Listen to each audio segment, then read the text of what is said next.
வணக்கங்க. இது அங்காளம்மன் சத்யா வீடியோ. சில பேருக்கு வந்துங்க தெய்வ நம்பிக்கை இல்லைனாலும் சும்மா இருக்க மாட்டாங்க. சில தெய்வங்களை கிண்டல் பண்ணுறது, ஒரு மாதிரி பேசுறது அப்படிலாம் பண்ணுவாங்க. அதுவே வந்துங்க முருகப்பெருமானோ, விநாயகப் பெருமானோ, இல்லை பெருமாளோ, இல்லை வந்து ராமரோ, அது மாதிரி சாந்தமான தெய்வங்களை நம்ம வந்து கிண்டல் பண்ணும்போது அவங்க சும்மா இருந்துருவாங்க. அந்த அளவுக்கு ஒன்றும் பனிஷ்மெண்ட் கொடுக்க மாட்டாங்க. நம்ம குழந்தைங்க தானே அப்படின்ட்டு. ஆனால் அந்த ஃபார்முலா வந்துங்க அங்காள பரமேஸ்வரி கிட்ட வேலைக்கு ஆகாதுங்க. அந்த அம்மா சுடுகாட்டு காளி, ஆங்கார சக்தி அந்த அம்மா. நீ கிண்டல் பண்ணினா உன் ரத்தத்தை பூமியில் சிந்தாமல் விட மாட்டான் அந்த அம்மா.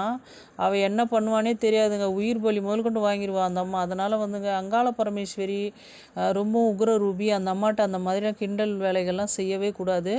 அதே மாதிரி சிவன் கூட சொல்லுவாங்கங்க, தஞ்சை பெருவுடையார் கோயிலில், அதாவது பதவி அதிகாரத்தோடு யார் நுழைஞ்சாலும் அந்த பதவியை அவர் பிடுங்கிடுவார். திரும்பி அந்த பதவியிலேருந்து அவங்க இறங்கிடுவாங்கன்றது சொல்கிறாங்க. அந்த மாதிரி சிவனிடத்தில் கூட எந்த ஒரு அதிகார ஆணவத்தோடு நெருங்க முடியாதுங்க.